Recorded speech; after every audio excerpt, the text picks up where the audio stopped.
grande parte, aquele que seguiu a vontade de Deus, filho de um outro rei que também foi considerado na maior parte do tempo que seguiu a vontade de Deus, né? O rei Asa.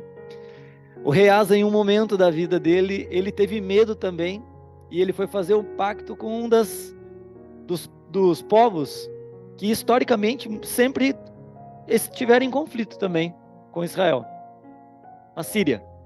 Ele teve medo e, né, política é assim, muitas vezes você fica com medo do que vai acontecer, então você vai lá e faz uma aliança para não ser atacado e subjugado, para você viver pelo menos um pouco em paz, né?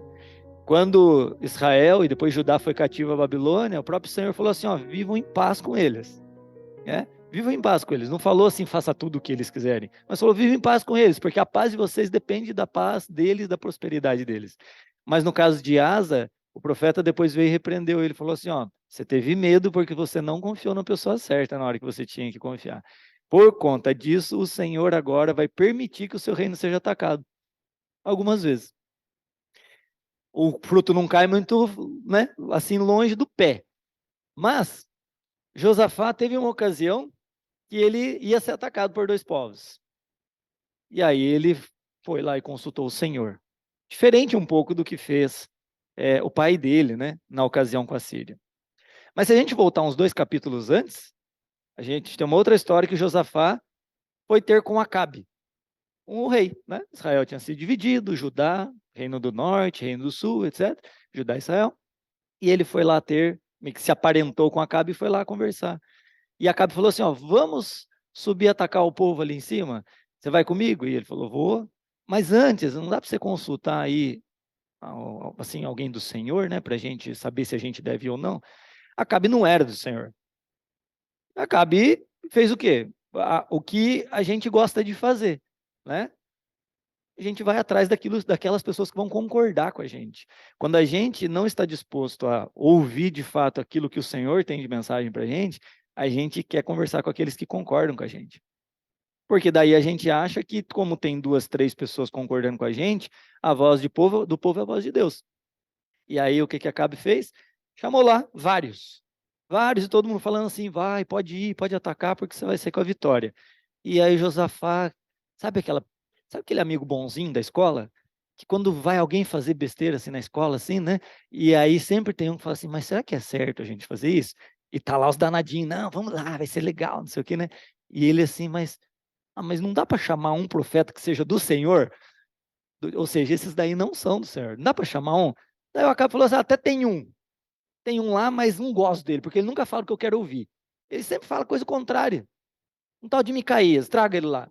E aí, Micaías chegou lá e falou assim, ó, pode ir, realmente você vai sair com a vitória, né? E aí, Acabe olhou e falou assim, então alguma coisa está estranha.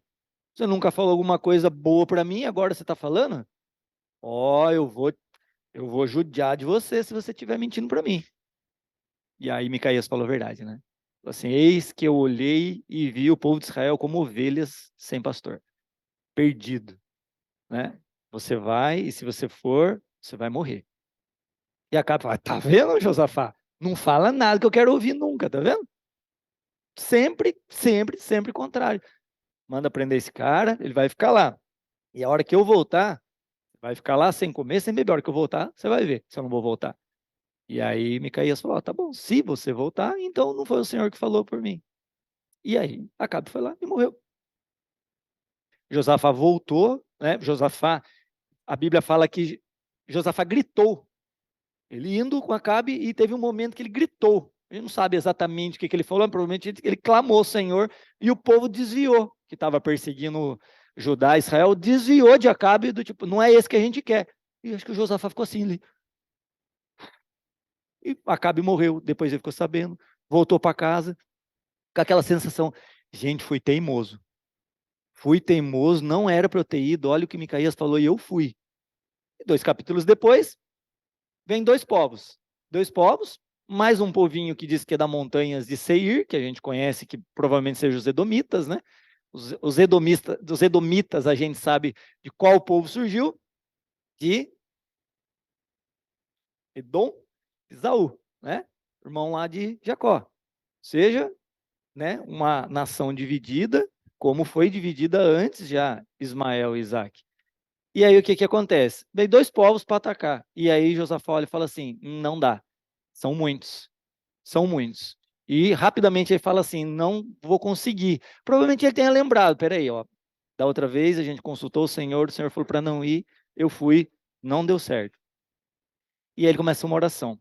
E no meio da oração dele, ele lembra de duas coisas. Primeira coisa: Senhor, a gente está aqui porque o Senhor mandou. O Senhor prometeu essa terra como herança a Abraão. Aconteceu tudo, Abraão veio para cá, a gente teve que sair, foi para o Egito, depois de 400 e poucos anos a gente voltou, né? Cada um aqui lutou para conseguir o seu território. Ninguém chegou assim e o Senhor foi mandando todo mundo embora. A gente lutou, guerreou para conseguir o nosso território, a gente conseguiu. Só que tem três povos que o Senhor não permitiu que a gente atacasse. Um que está mais ao sul aqui, nosso, mais embaixo. Um que está mais do ladinho aqui, do lado direito, a leste. E um que está do leste também, um pouco mais em cima. Edom, os amonitas, os moabitas e os amonitas, né? Que hoje seriam esses dois povos ali, a Jordânia. O Senhor não permitiu. Aí olha como que eles estão retribuindo. A gente não atacou, a gente passou de largo, o Edom fez a gente dar uma volta gigantesca, porque o rei falou que não era para a gente pisar ali, que senão ele ia atacar a gente, e aí olha agora como que eles estão retribuindo. E aí a Bíblia fala que Josafá promoveu um jejum. O povo todo entrou em jejum e oração. E falou assim, ó, vamos lá, se posicionem, peguem suas armas e fiquem só olhando o que eu vou fazer. E aí a Bíblia fala que no meio da guerra, no meio do combate, simplesmente os moabitas e os amonitas resolveram atacar os edomitas. E aí um foi matando o outro, tum, tum, tum, tum, tum, tum, tum, né? E o povo de Israel só olhando. E quando acabou tudo, o povo de Israel saiu para fazer o quê? O que sobrou para eles fazerem? Pegar os despojos. Pegar os despojos lá, né? E aí quando eu estava lendo, eu lembrei de um verso quando eu estava lendo essa parte, né? Todo mundo assim observando, um matando o outro e todo mundo assim, gente, o que eles estão fazendo, né? E acabou. Vamos lá pegar as coisas agora? E eu fiquei pensando nisso, eu lembrei de um verso de Provérbios. Deixa eu ver se é Provérbios mesmo. Eclesiastes 2:26. Diz assim, né? Porque ao homem que é bom diante dele, dá Deus sabedoria e conhecimento e alegria. Mas ao pecador dá trabalho, para que ele ajunte e amontoe e o dê ao bom perante a sua face. Eu lembrei desse verso. Aquele que agrada ao Senhor, Deus dá sabedoria, alegria, riqueza. E aquele que não agrada a ele, ele faz o quê? Dá trabalho. Pode trabalhar, trabalha. Você não queria? A lei da vida é essa mesmo. Tudo que a gente faz, a gente tem o retorno. Se você, mesmo não agradando ao Senhor, trabalhar bastante para conseguir os recursos, você vai conseguir muitas vezes. Vai conseguir. Né? Às vezes até pediu para o Senhor está atendendo. Só para depois, chegar no final da vida e falar assim, nossa, eu só pedi dinheiro. Eu só pedi riqueza. E por que só? Porque o risco de chegar lá no final e falar assim, eu pedi pouco. Eu tinha um desejo.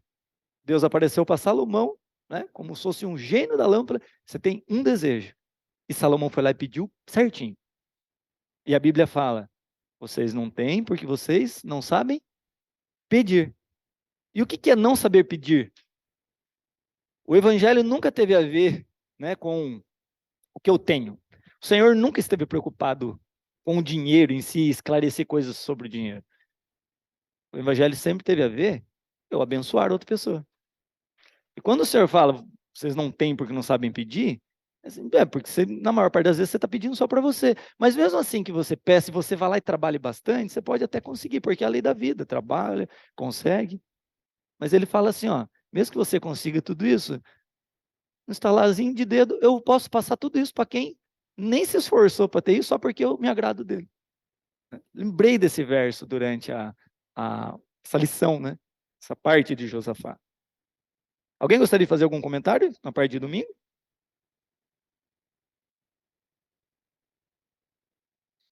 Eu. Não, é mais para o pessoal de casa escutar. Pessoal ouvir. Então, veja bem, eu penso assim, por que que o Senhor Jesus fala, vocês não sabem pedir? Porque quem é que dá entendimento e sabedoria para cada um de nós. Não é o Espírito Santo? Então, eu penso que o nosso Senhor Jesus disse, vocês não sabem pedir, ele quis dizer se vocês não estão revestidos do poder do Espírito Santo. E por não estarem, não entende o que é Sabe o evangelho. Não entende o que é o testemunho. Por isso pede coisa errada, né? Pede para si. Lembra? Só o Espírito Santo tem o poder de nos dar aquilo que nós necessitamos, porque ele é o nosso Criador também. Então, ele sabe o que é melhor para nós. Perfeito. E o que quando diz, né, em Provérbios que não se apoie no próprio entendimento, né? Busque ao Deus, é exatamente nesse sentido, né? Acho que o Nelson também gostaria de falar. É interessante que no texto lá de Crônicas diz que o rei preparou o povo, né? Oraram, jejuaram, então houve toda uma preparação para enfrentar o inimigo. E ele ordenou a posição de qual seria o enfrentamento do inimigo. Então eles tiveram todo um preparo e seguiram à risca. E Deus operou esse milagre. Ninguém foi de bermuda e camiseta, né? Exatamente. Exatamente. Completou o raciocínio. Ninguém sabia o que ia acontecer. Só sabia que ia acontecer alguma coisa. E podia ser lutando, podia ser não, podia ser, né? Alguma outra coisa. Não, ele disse que ele ia fazer a vitória. Deus deu certeza para eles. Mas eles tiveram que fazer um approach para isso. Espiritual, entende? Então, as batalhas, a gente sabe que Deus vai vencer as batalhas por nós. Mas ele pede de nós disposição em aceitar a soberania dele. Eu achei muito interessante, porque a lição daí de segunda começa fazendo rapidamente um contraste com Josafá, por isso que vem na sequência.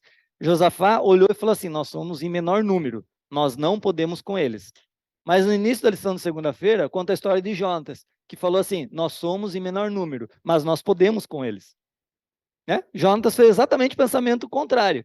E eu acho muito interessante assim, a Bíblia, porque ela não tem o objetivo, muitas vezes, de ficar sendo pragmática, assim, né? Tendo uma regra para tudo, assim. Tem coisa que você nem entendeu o contexto e tudo mais. Mas... E é por isso que às vezes a gente não pode julgar, porque cada um está vivendo um momento com Deus diferente. Cada um está recebendo a voz do Espírito Santo de forma diferente. Às vezes quem está olhando de fora não vai entender. Por que você está indo? O outro, mas por que você não foi? Não cabe a nós. Né? E Jonas simplesmente falou assim, não, estou só com mais, acho que eram mais 2, né? Se eu não me engano, que ele estava. A gente consegue vencer aquela guarnição lá. Nós não vamos vencer todo mundo, mas a gente consegue vencer aquela guarnição. E tinha um problema, né? Porque o pai dele tinha feito uma promessa que não era para ninguém, né, se mexer, ninguém ia comer pão e água e etc. E não era para... Ele foi lá, venceu, não sabia do que estava acontecendo e quase morreu, inclusive. Né? E aí, logo na sequência, vem a história de Davi. Davi fez exatamente a lição da semana passada. Aquele homem rico que amontou em celeiros e que ele ficava olhando para suas riquezas. Simplesmente para satisfazer os seus olhos, né? Encher os seus olhos e falar, nossa, olha como eu sou rico. Subir na planície, né? E olhar e falar, olha só quanta coisa eu tenho. E Davi fez isso de forma diferente. Davi fez isso contando o dinheiro, né? Muitos ficam contando o dinheiro, termina de contar o dinheiro, começa a contar o dinheiro de novo, outro dia conta o dinheiro, olha o saldo bancário, e de novo, e de novo. E ele fez isso de forma um pouco diferente, contando seus soldados, contando toda a população, fazendo um censo. Não é errado fazer o censo? Então, acabou, né? Está terminando agora o censo do IBGE, está atrasado, inclusive, está terminando o censo do IBGE, está errado. Né? Se a gente for ver, assim, desde ali o primeiro censo, em primeiro Números, capítulo 1 de Números, falando que o censo era algo que o Senhor convocava para fazer, né? Então, assim, ó, vamos fazer um censo, conte quantos tem aqui, não sei o quê. O Senhor sabia quantas pessoas tinha? É mais fácil ele virar e falar assim, viu, eu já dei uma contadinha aqui, rápida, tem 1.100.000 que consegue pegar em armas e tal, não sei o quê, pode ir, podem ir. Mas é aquele negócio, nunca é de bermuda e camiseta. Então, quando o Senhor chamava e falava assim, faça um censo, faça um levantamento, nesse processo você vai aprender um monte de coisa, você vai ver um monte de coisa que está acontecendo no seu país e você vai conseguir, inclusive, saber se você tem força ou não para enfrentar alguns problemas e tal. E aí, se a gente for ver, isso aconteceu com Moisés, aconteceu com Josué, foi acontecendo com vários outros reis. E Davi resolveu, por conta própria, fazer um censo. E ele falou assim: Joabe, saia contando todo mundo, que eu quero saber quanto dinheiro eu tenho no meu bolso. Né? Eu quero saber quantos soldadinhos eu tenho aqui, porque eu estou muito forte. Eu estou praticamente assim, invulnerável, ninguém consegue me atacar, sou respeitado, faça um censo. E olha que interessante, Joabe, se a gente for ver assim o desenhão da história dele, não foi um exemplo de pessoa que andou com Deus. Tanto que no final da vida dele, ele morreu no templo, dentro do templo, né? Não lembro agora se foi Joiada ou Benaia que teve que entrar lá e matar ele, porque ele não saiu de lá de dentro, né? E quando Davi morreu, antes de morrer, ele falou pro filho dele: mate Joabe. Mate Joabe. E tem mais uns outros aí, porque senão não vai dar paz pro seu reino. E aí, Salomão foi lá e obedeceu, né?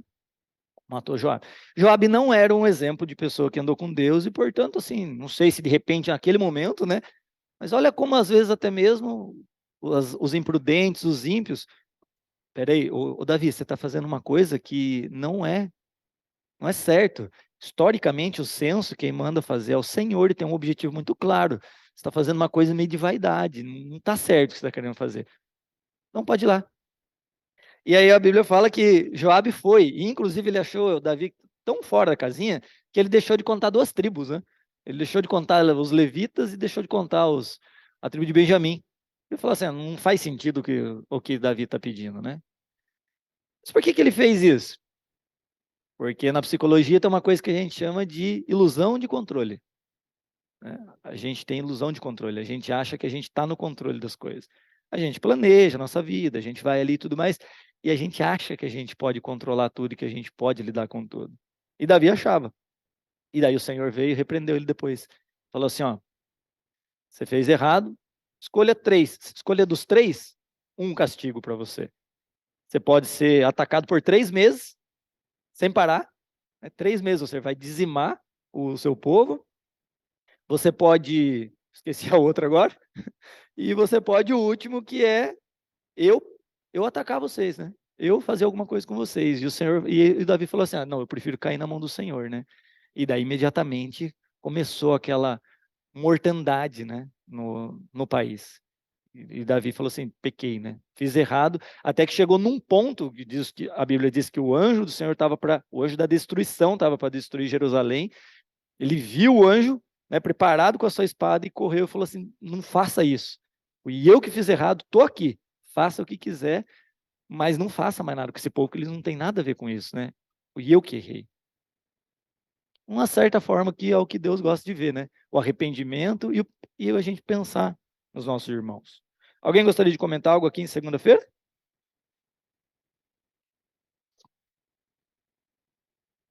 Lição é para isso mesmo. Fica à vontade. É errado ou não é errado fazer essa contagem? Porque aqui diz claramente que isso foi ideia do inimigo, Sim. certo? Então, se a gente for ver aqui no contexto da lição, eu penso que o Davi, ele queria ver números de pessoas que ele poderia contar nesta batalha. Então, ele se esqueceu que todo aquele poder vinha de Deus. Uhum. Muitas vezes nós pensamos a mesma coisa. Muitas vezes nós achamos porque um irmão é mais eloquente, ou às vezes o irmão, aos nossos olhos, é consagrado, nós podemos contar com a ajuda dele na nossa caminhada espiritual. Não sei se eu estou errada de pensar assim, mas o que eu deduzi aqui é que, assim como Davi esqueceu do poder glorioso de Deus, nós podemos esquecer também. Sim. E pôr a nossa confiança em pessoas que não têm nada a ver. Também, mas a essência é o que o filho dele falou, né? Não se apoie no seu próprio entendimento e achando que você está no controle, né? Porque você fazer isso é o que está errado. Isso pode ser com homem, pode ser com a minha conta bancária. Imagina, com certeza aconteceu com alguém na Ucrânia. dono de um prédio gigantesco, de vários recursos, uma bombinha, acabou com tudo, né? Então, assim, o que o Senhor tá querendo dizer para nós é aonde a gente deposita a nossa confiança. Aonde está a nossa confiança? É no exército? É no dinheiro? É no rio? É nas casas, né? Nas posses? Então, quando diz que Satanás motivou, é porque quando a gente não ouve o Espírito Santo, a outra voz prevalece, né? A outra voz prevalece e simplesmente Davi abriu as portas e deixou isso mais desenfreado. Provavelmente, para ele ter ouvido, Davi já estava um pouquinho meio assim, esquecidinho, né, de Deus nessa ocasião. Não foi algo que assim, nossa, deu uma fraquejada. Sempre é assim com a gente, né? Por isso que é dia a dia. Escuto, fico escutando, escutando e fazendo. A hora que eu escorrego um pouquinho, eu acho que não estou longe, acho que não estou longe e eu já estou, né? E aí é onde vem o problema disso, né? Do reinado de Davi, no apogeu do seu reinado. Sim. Ele era um exército poderoso, estava um país extremamente rico, e aí ele resolveu realmente ver quanto eu tenho, quanto eu posso fazer.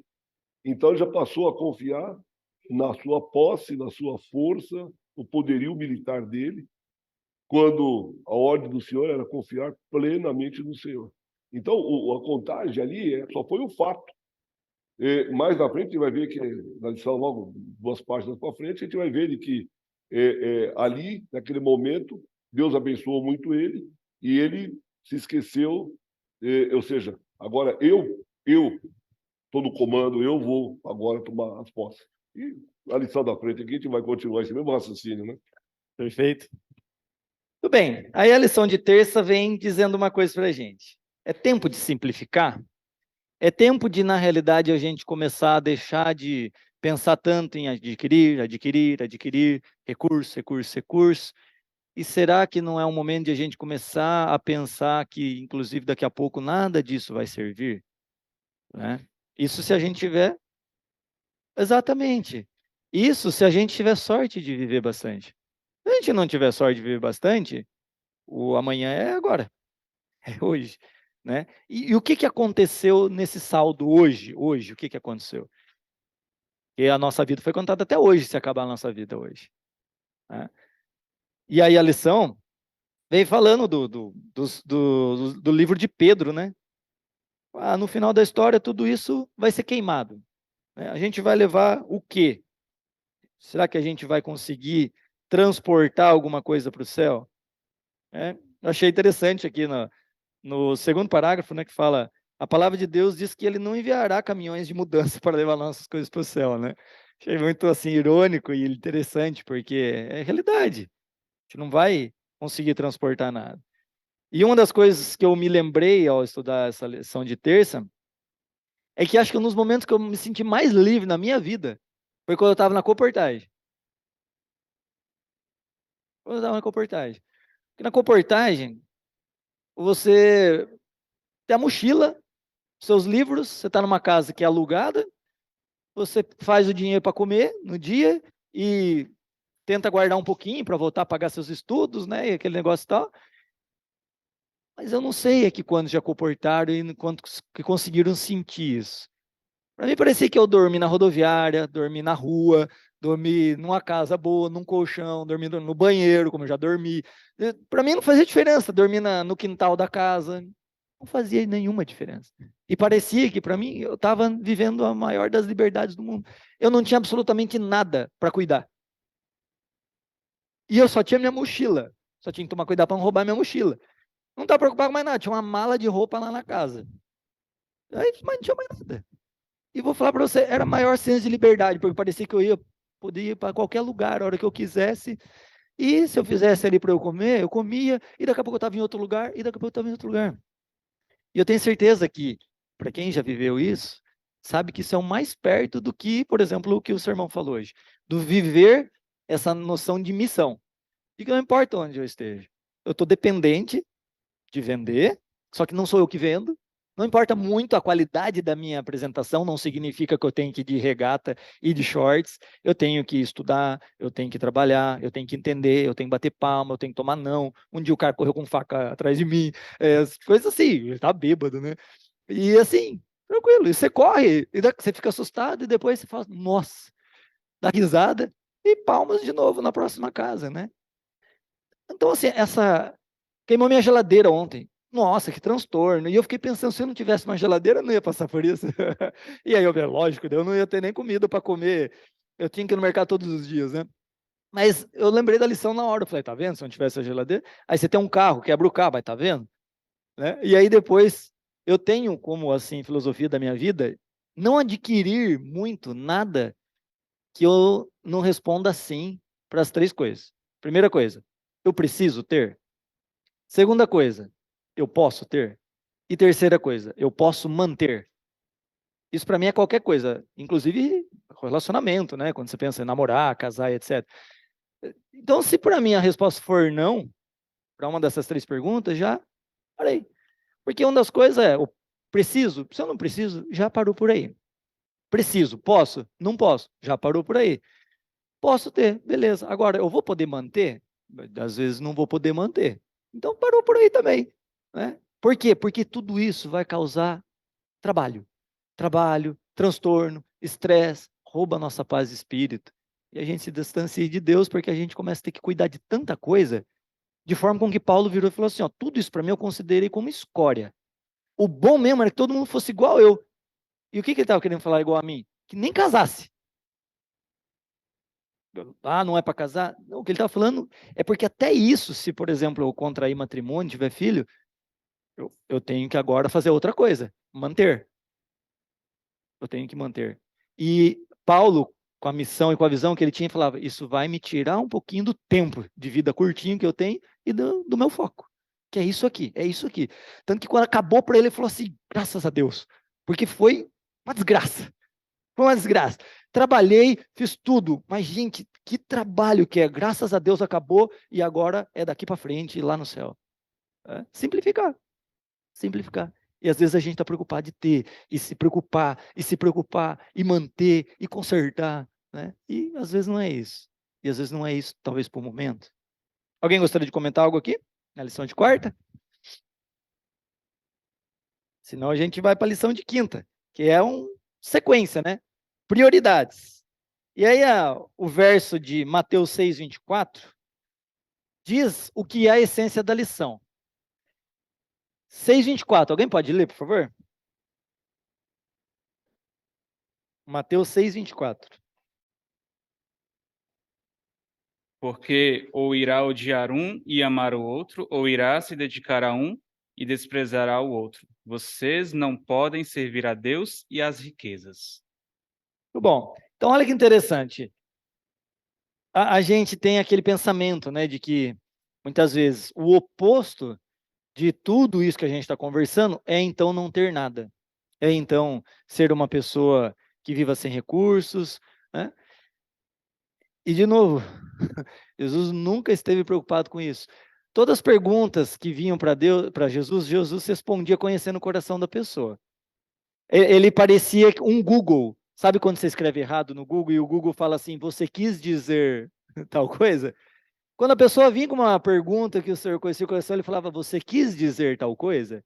Quando o jovem rico veio para ele, ele diz, você quis dizer tal coisa? Ou seja, eu conheço o que está aí dentro do seu coração. Então, quando a gente tinha uma forma de pensar antes, né, quando eu era criança, o dinheiro é a raiz de todos os males. E depois a gente começou a interpretar um pouco diferente, né? O amor ao dinheiro é a raiz de todos os males. O amor ao dinheiro, à casa, aos soldados, a qualquer coisa. Por quê? Porque tudo isso é pecado do mesmo jeito. Eu me esqueci de quem me dá tudo e quem me mantém, e aqui eu posso recorrer na hora que acontece problema na minha vida. Então, quando ele fala, note que Jesus não disse que era difícil servir a Deus e ao dinheiro, ou que precisássemos ter cuidado como servir a ambos. Em vez disso, ele disse que era impossível, ou que não era possível. De novo, ele não está falando de dinheiro. O Senhor está falando de adorar alguma coisa que não seja ele. Meu trabalho, minha esposa, meus filhos, alguma coisa que não seja ele. Colocar em primeiro lugar alguma coisa que não seja ele. Só que o dinheiro sempre, vocês viram na primeira lição desse trimestre, a palavra dinheiro nos evangelhos aparece uma vez a cada 5 versos. Eu não tinha noção disso. 5 versos, dinheiro. 5 versos, dinheiro. É uma coisa importante para ser mencionado tantas vezes assim, né? Mas a ideia nunca foi em relação ao dinheiro. A ideia sempre foi: o dinheiro é uma das formas de ter poder no mundo, de você poder conseguir as coisas, de poder manipular algo na sua vida. Se não souber fazer isso certinho, se esquecer de quem dá, de quem fornece, está errado. Mas qualquer coisa vai estar errado, não é o dinheiro em si. Qualquer coisa vai estar errado. O amor ao time do coração, não sei o quê, e aquele negócio todo, né? Muito bem. E aí, no final da lição, na lição de sexta-feira já, uma reflexão, né? Segundo parágrafo. Desde a fundação do cristianismo, nenhuma igreja jamais experimentou tais confortos e riqueza como a igreja em muitos países do mundo desfruta atualmente. A questão é: a que custo? Tal abundância certamente influencia nossa espiritualidade, e não para o bem. Como isso seria possível? Desde quando a riqueza e a abundância material promovem as virtudes cristãs de abnegação e sacrifício próprio?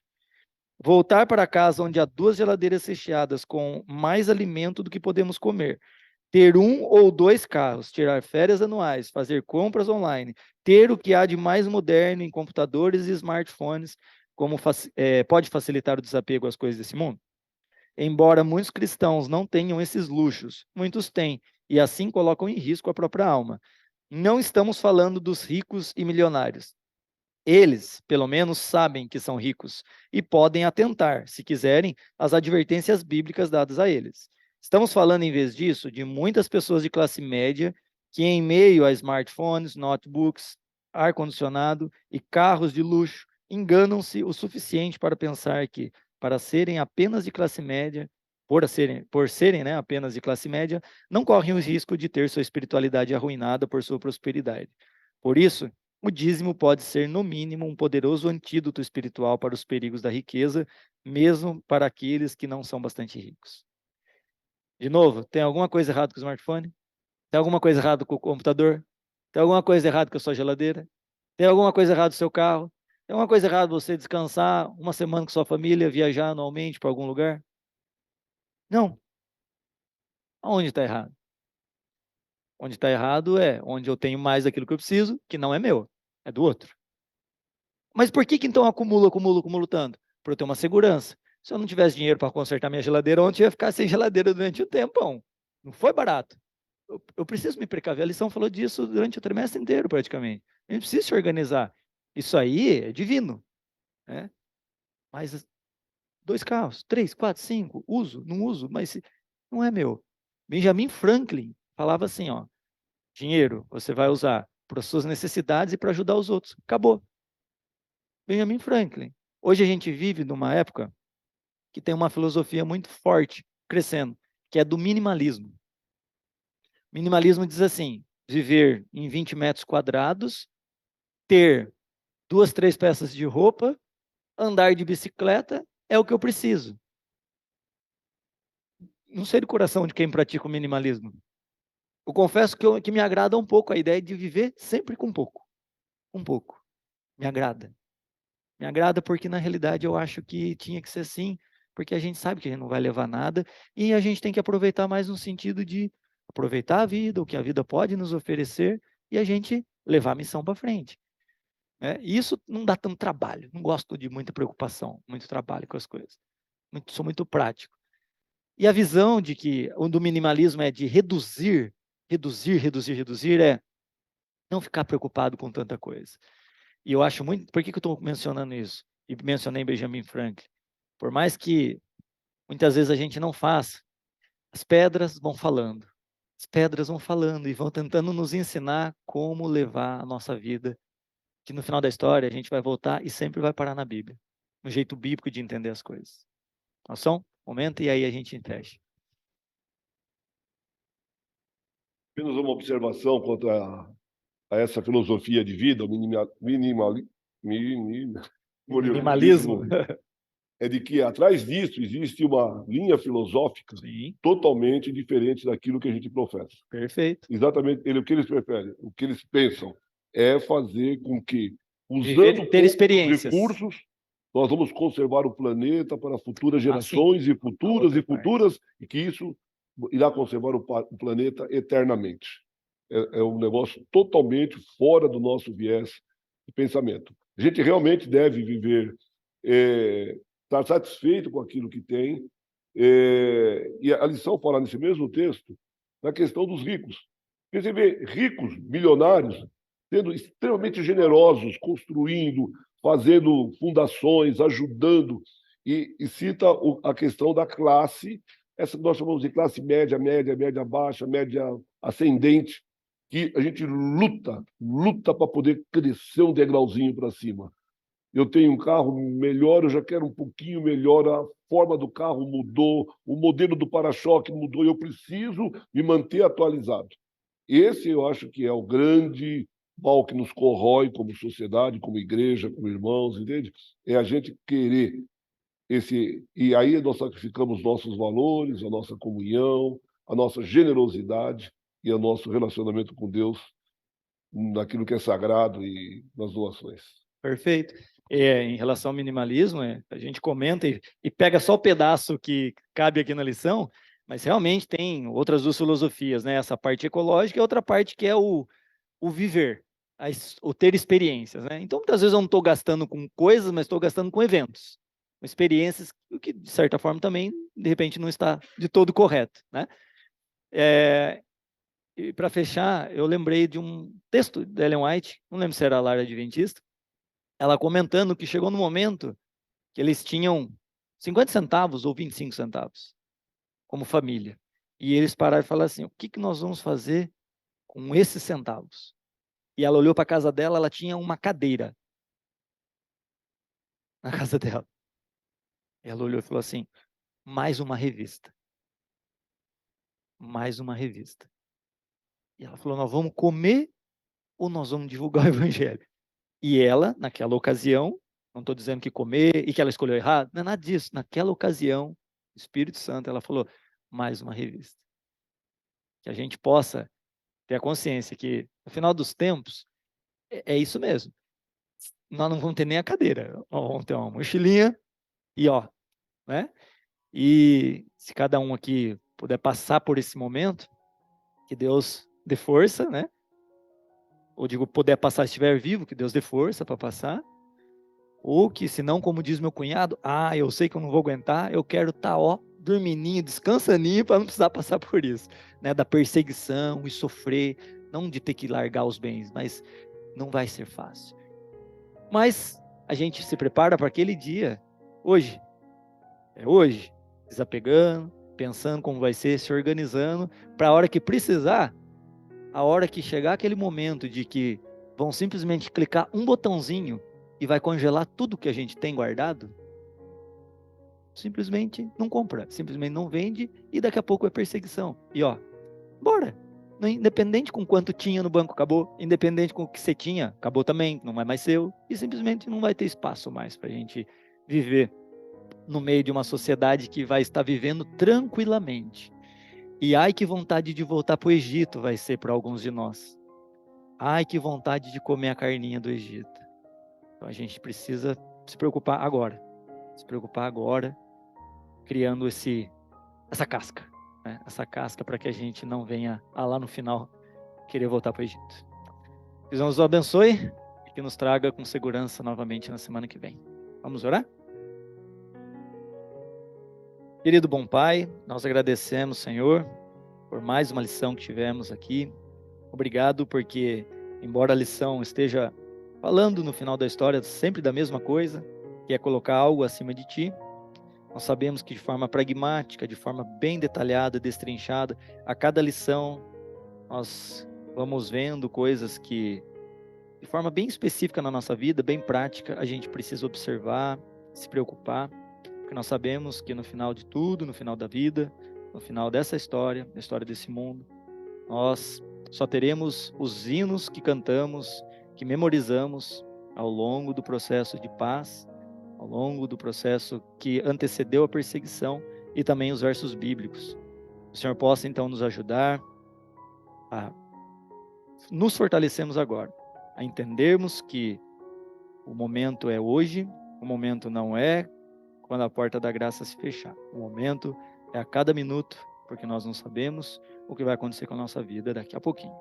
Que o Senhor possa então nos ajudar, nos dar esse sentimento de urgência para que possamos organizar a nossa vida o mais breve possível e que se a gente não tiver a oportunidade de passar por um momento de tribulação, que a gente possa aguardar o Senhor vindo nas nuvens dos céus. Nos proteja, nos guarda, nos abençoa. É o que nós pedimos e agradecemos em nome de Jesus. Amém.